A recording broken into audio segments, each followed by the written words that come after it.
ಹೀಗೆ ಅಲ್ಲ ಅವನ ಬಗ್ಗೆ ಬಹಳಷ್ಟು ಕೇಳಿದವ ನಾನು. ಕನಿಷ್ಠನಂತೆ ಶಕ್ತಿಶಾಲಿಯಂತೆ ಅವನ ಶಕ್ತಿ ಏನೆಂಬುದನ್ನು ಪರೀಕ್ಷಿಸಬೇಕಲ್ಲ, ಸತ್ತು ಪರೀಕ್ಷೆ ನಡೆಯಬೇಕಾಗಿದೆ. ಆದ್ದರಿಂದ ಅವನು ಬರುವಂತಹ ದಾರಿಗೆ ಅಡ್ಡಲಾಗಿ ಮಲಗುತ್ತೇನೆ. ಬರಲಿ ಬರಲಿ ಬರಲಿ.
ಮಧ್ಯದಲ್ಲಿ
ಮಂಗವನ್ನು ಕೆಳಗೆ ಬಿದ್ದಿದೆಯಲ್ಲವೇ?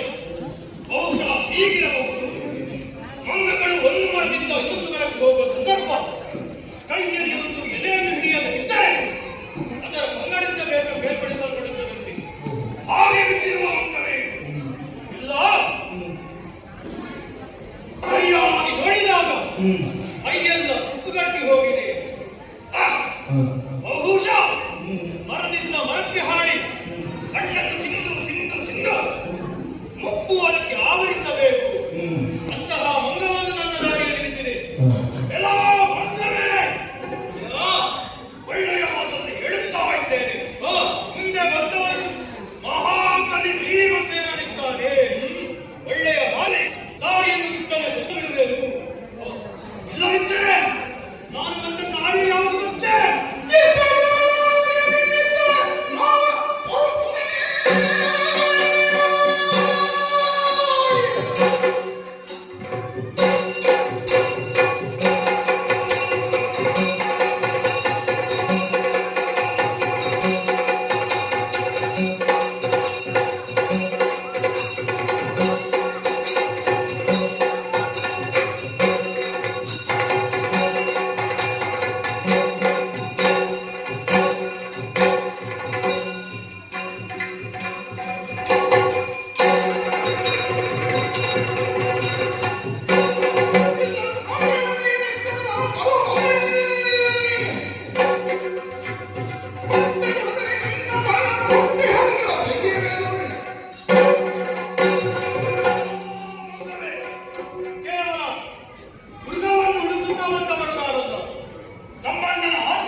ಒಳ್ಳೆಯ ಮಾತಲ್ಲಿ ದಾರಿಯನ್ನು ತೋರಿಸಿದವರು ಬದುಕಲು ಬಿಡುವೆನು.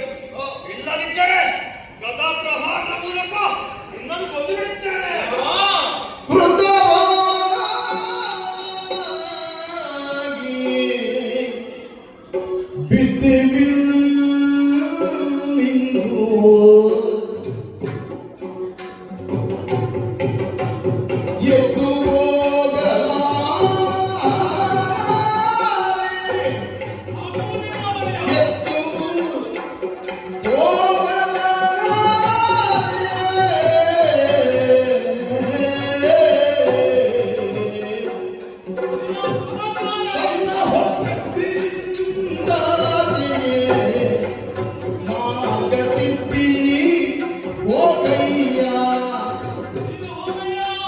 Rudraya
ತೆವಳಿಕೊಂಡು ಆ ಹಣ್ಣನ್ನು ತಿನ್ನಬೇಕೆಂದು ಬಂದವ ನಾನು.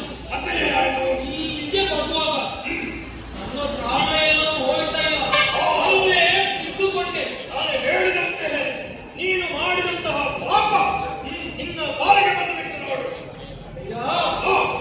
ನಿನಗೆ ದಾರಿ ಬಿಟ್ಟು ಕೊಡಲಿಕ್ಕೆ ನನಗೆ ಅಸಾಧ್ಯ.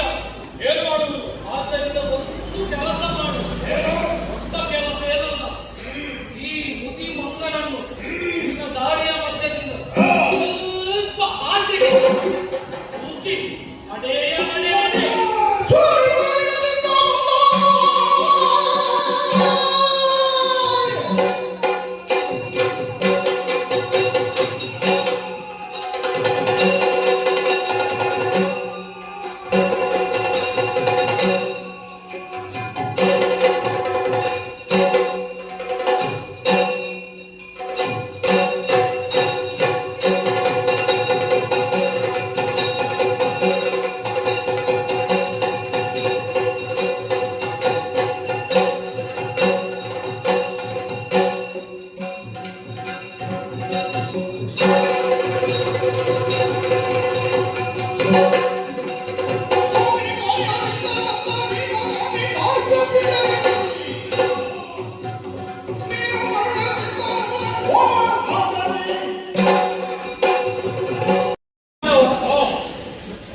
ಅಲ್ಲ ಭೀಮಸೇನ, ನಿನ್ನ ಹೆಸರು ಎಂದು ಕೇಳಿದವನ ಬಲಿಷ್ಠನಂತೆ ಪರಾಕ್ರಮನಂತೆ ಆತನಿಂದಲೇ ಹೇಳಿದ್ದು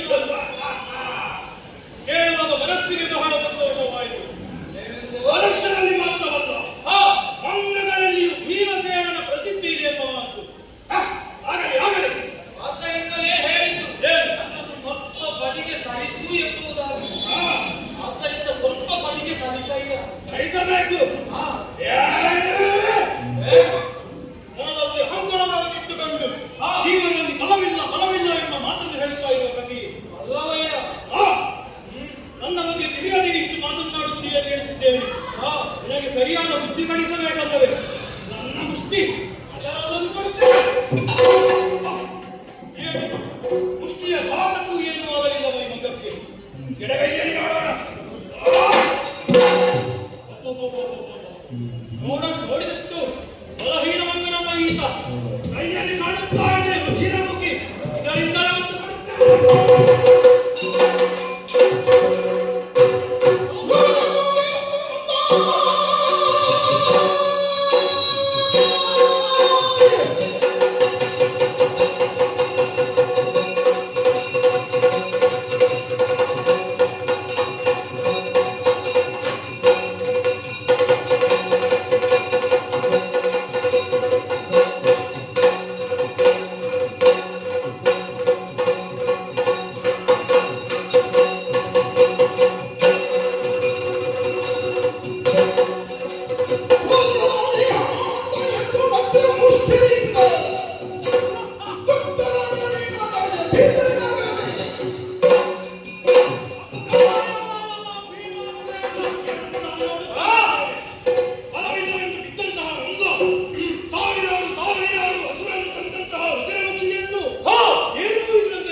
ನೀನು ಬಲಿಷ್ಠನೇ ಇರಬಹುದು, ಆದರೆ ನನಗಿಂತ ಬಲಿಷ್ಠ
ಎನ್ನುವ ಚಿಂತಿರುಗ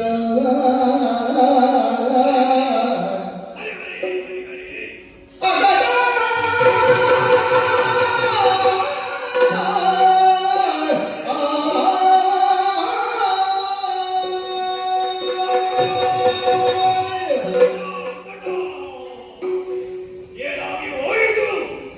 ನಡೆದಂತಹ ದೃಶ್ಯಾವಳಿಗಳನ್ನು ಗಮನಿಸಿದರೆ ಅಣ್ಣನಿಂದ ಆಜ್ಞೆಯನ್ನು ಪಡೆದ ಕ್ಷಣ ಪುರುಷಾಮೃತವನ್ನು ನಾನು ತರುತ್ತೇನೆ ಎಂದು ಮುಂದೆ ಬಂದು ಕಾಡಲಿದ್ದಂತಹ ಪ್ರಾಣಿ ಪಕ್ಷಿಗಳು ಮೃಗಗಳನ್ನೇ ಕೊಂದು ಮುಂದುವರಿದು ಬಿದ್ದಂತಹ ಕಪಿಲೆ ನೀಚ ಜೀವಿಯನ್ನಂತೆ ತಿಳಿದು ಅದನ್ನು ಎಬ್ಬಿಸಲು ಪ್ರಯತ್ನಿಸಿದೆ. ಒಳ್ಳೆಯ ಮಾತು ನುಡಿ ಮಾತನ್ನು ಈ ಭೀಮಸೇನಿಗೆ ಹೇಳಿದ ಕ್ಷಣ ಎಲ್ಲಿಂದಲೂ ಬಂದಂತಹ ಗರ್ವ ನಮ್ಮ ರುಧಿರಮುಖಿಯ ಮೂಲಕ ಮುಂಗನಿಗೆ ಹೊಡೆದು ಬಿಟ್ಟಿರುತ್ತ. ಅದು ಮಾತ್ರವಾಗಿದ್ದರೆ ಪರವಾಗಿರಲಿಲ್ಲ.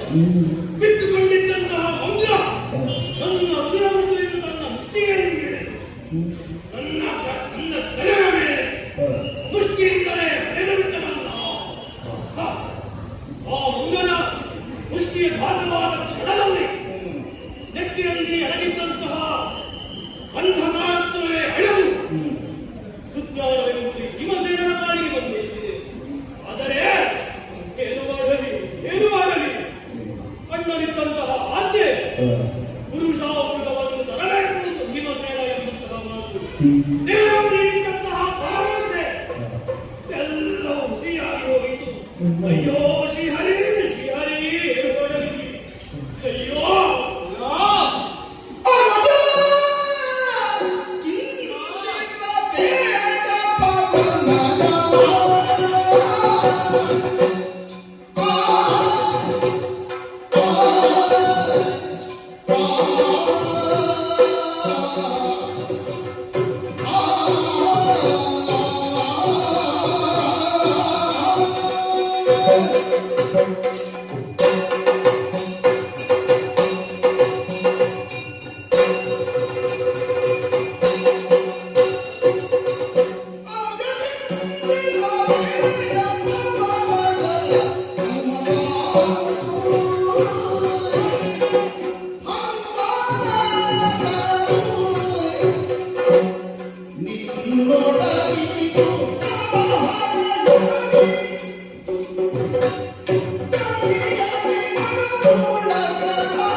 ಮಂಗಳಿಂದ ಪೆಟ್ಟು ತಿಂದಾಕ್ಷಣ ಮಂಗಳಿಂದ ಬರುವಂತಹ ಮಾತು ತಮ್ಮ ಎಂದು ಕೇಳಿಸುತ್ತಾ ಇದೆ.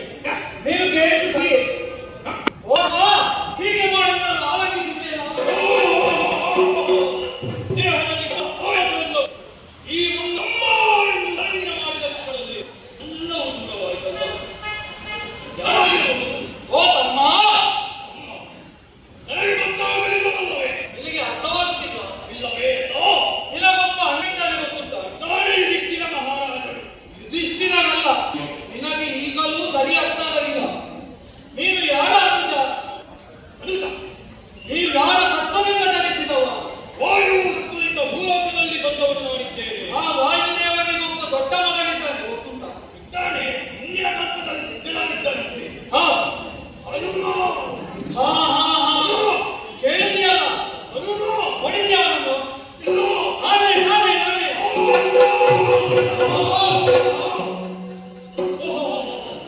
ಎಂತಹ ಸೌಭಾಗ್ಯವು ಈ ಭೀಮಸೇನನ ಪಾಲಿಗೆ ಒದಗಿ ಬಂತು. ಅಣ್ಣನ ಬಗ್ಗೆ ಕೇಳಿದಾಗ ನಾನಿದ್ದೇನೆ. ಬಲಿಷ್ಠನಾದವನು, ಸ್ವಾಮಿನಿಷ್ಠನಾದವನು, ಸಕಲ ಗುಣ ಸಂಪನ್ನನು ಎಂಬಂತಹ ಮಾತುಗಳನ್ನು ನಿಮಗೆ ಕೇಳುತ್ತೇನೆ. ಆದರೆ ನನ್ನ ಪಾಲಿಗೆ ದರ್ಶನವನ್ನು ಇತ್ಯಾಗಲಿದೆ. ಈಗ ನಿನ್ನ ತಮ್ಮನ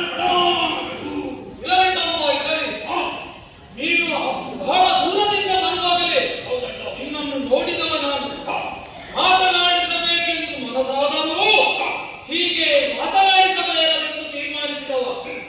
ಆದ್ದರಿಂದ ನಿನ್ನ ಸತ್ವ ಪರೀಕ್ಷೆಯನ್ನು ಮಾಡಬೇಕೆಂದು ಇಷ್ಟು ವಿನೋದದಿಂದ ನಡೆದುಕೊಂಡೆ. ಬೇಸರಿಸಲಿಲ್ಲ. ಏನು ವಿನೋದವನ್ನು ನನಗೆ ಗೊತ್ತಾಗಲಿಲ್ಲ.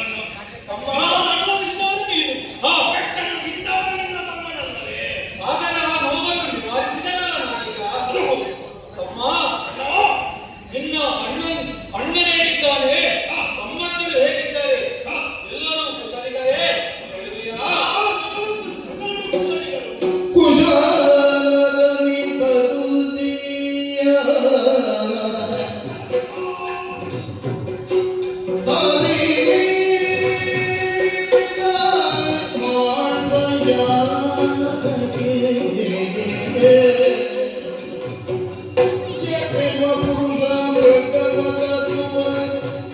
ಈ ಪರ್ವಗೆ ತನಗೆ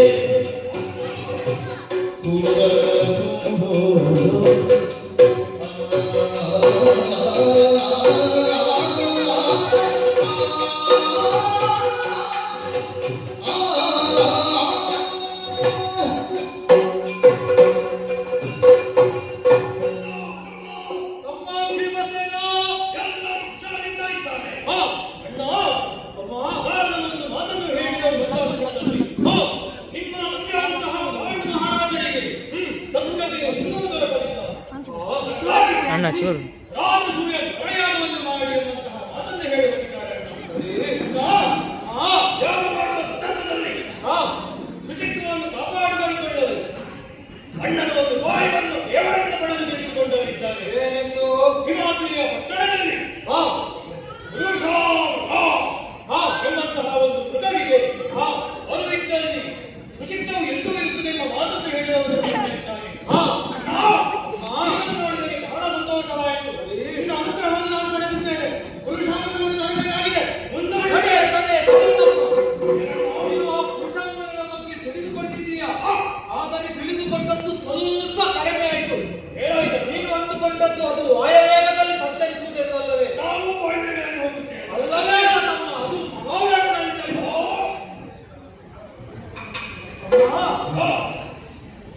ಅದು ಮನೋವೇಗದಲ್ಲಿ ಚಲಿಸುತ್ತದೆ.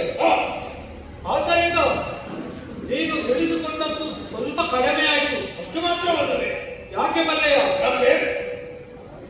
ರೂಢಿಯಲ್ಲೊಂದು ಮಾತುಂಟು, ದೇಹ ಬೆಳೆದವನಿಗೆ ಬುದ್ಧಿ ಸ್ವಲ್ಪ ಬೆಳೆಯುವುದು ಕಡಿಮೆ ಎಂದು. ಅಣ್ಣ ನನ್ನ ಅಪಹಾಸ್ಯ ಮಾಡಿದ್ದೇನೆ. ನಿನಗಲ್ಲ ತಮ್ಮ, ಮತ್ತೆ ಹೇಳಿದ್ರೆ ನೀನು ಸಾಮಾನ್ಯವಾಗಿ ಆ ವಿಷಯ. ಆದ್ದರಿಂದಲೇ ನಾನು ಹೇಳಿದವ. ಏನಣ್ಣ? ಪುರುಷಾಂಗದ ಬಗ್ಗೆ ನೀನು ಕೇಳಿದವನಲ್ಲೇ ಅದನ್ನು ನೋಡಲಿಲ್ಲವಲ್ಲ. ನೋಡಲಿಲ್ಲ. ಸಾಮಾನ್ಯವಾದಲ್ಲ ಅದು. ಏನು ಮಾಡುತ್ತದೆ? ಮನುಷ್ಯರ ದೇಹ ಮೃಗ ಶಿರಾದ ಪೂಜೆಯಲ್ಲಿ ನಿರತರಾಗಿರುವುದು ಆ ಪುರುಷಾಂಗ.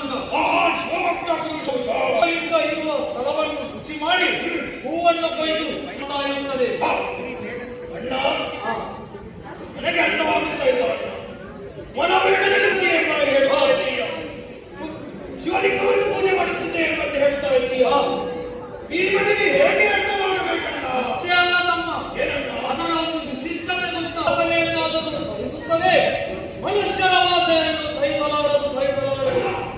ಮನುಷ್ಯರ ವಾಸನೆಯನ್ನು ಕೇಳಿದ ಕೂಡಲೇ ಆ ಸ್ಥಳಕ್ಕೆ ಧಾವಿಸಿ ಮನುಷ್ಯರನ್ನು ಹಿಡಿದು ರಕ್ತವನ್ನು ಇರಿಸುತ್ತದೆ. ನೀವು ನನಗೆ ಧೈರ್ಯದ ಮಾತನ್ನು ಹೇಳಬಲ್ಲವನಿದ್ದೀಯ, ಹೆದರಿಸುವುದಕ್ಕಿದ್ದೀಯ ಎಂಬುದು ನನಗೆ ಗೊತ್ತಾಗುತ್ತಾ ಇಲ್ಲ. ನನ್ನನ್ನು ತಿಂದಿರುತ್ತದೆ ಎಂಬಂತೆ ಹೇಳ್ತಾ ಇದ್ದೀಯಲ್ಲ.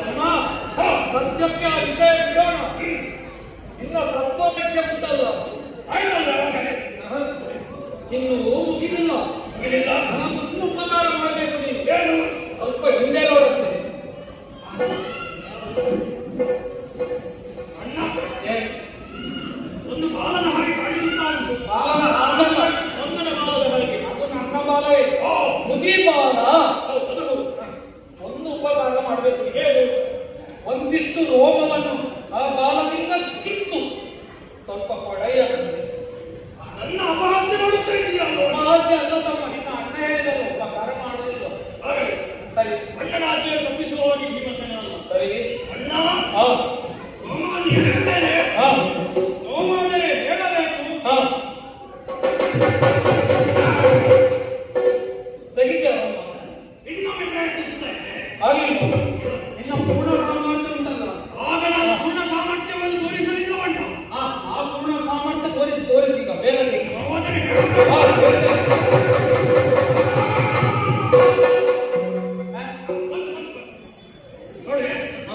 ಎಷ್ಟು ಬಂತು?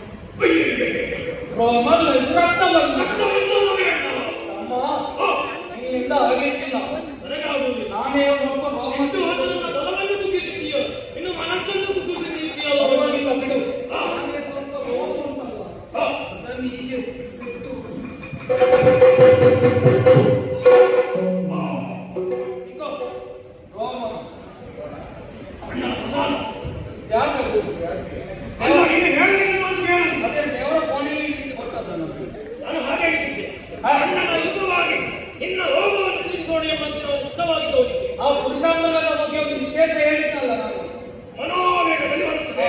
ಇನ್ನೊಂದು ಹೇಳಿದ್ದೇನೆ ಪುಟ್ಟ. ನನ್ನನ್ನು ತಿಳಿಯುತ್ತದೆ. ಹಾ ಅದಕ್ಕೆ ಇದು ಕೊಟ್ಟದ್ದು. ಅಣ್ಣ, ಹಾ ಪುರುಷಾಮೃತ ನನ್ನನ್ನು ತಿನ್ನುವುದಕ್ಕೂ ಹಾ ನಿನ್ನ ರೋಗಕ್ಕೂ ಏನು ಸಂಬಂಧವನ್ನ ನನಗೆ ಗೊತ್ತಾಗಲ್ಲ. ಸಂಬಂಧ ಇದೆ ತಮ್ಮ. ಏನಣ್ಣ? ಆ ಪುರುಷಾಮೃಗ ಮನೋವೇಗದಲ್ಲಿ ಸಂಧಿಸುವಂತದ್ದು. ನೀನು ಅಷ್ಟು ದೂರದಲ್ಲಿದ್ದರು ಆ ದೂರಕ್ಕೆ ಅದು ಕ್ರಮಿಸಬೇಕು ಎಂದು ಮನಸ್ಸಿನಲ್ಲಿ ಅಂದುಕೊಂಡರೆ ಸಾಕು. ಆ ಸ್ಥಳಕ್ಕೆ ಬರ್ತದೆ, ನಿನ್ನನ್ನು ತಿನ್ನುತ್ತದೆ. ಇನ್ನೊಮ್ಮೆ ಹೆದರಿಸುತ್ತಿದ್ದೀಯಲ್ಲ ಅಣ್ಣ. ಆ ಹೆದರಿಕೆ ನಿವಾರಣೆಗೆ ರೋಮ ಕೊಡುತ್ತೆ ನನಗೆ. ಯಾಕೆ ಕಟ್ಟದಣ್ಣ? ಆ ಪುರುಷಾಮೃಗ ನಿನ್ನ ಬಳಿ ಬಂತು ಎಂತಾಗ ಏನಾಗುತ್ತದೆ? ಸಹಸ್ರ ಲಿಂಗಗಳು ಉದ್ಭವಿಸುತ್ತದೆ. ತಿಳಿತಲ್ಲ ತಿಳಿತಲ್ಲ. ಏನಾಗುತ್ತದೆ?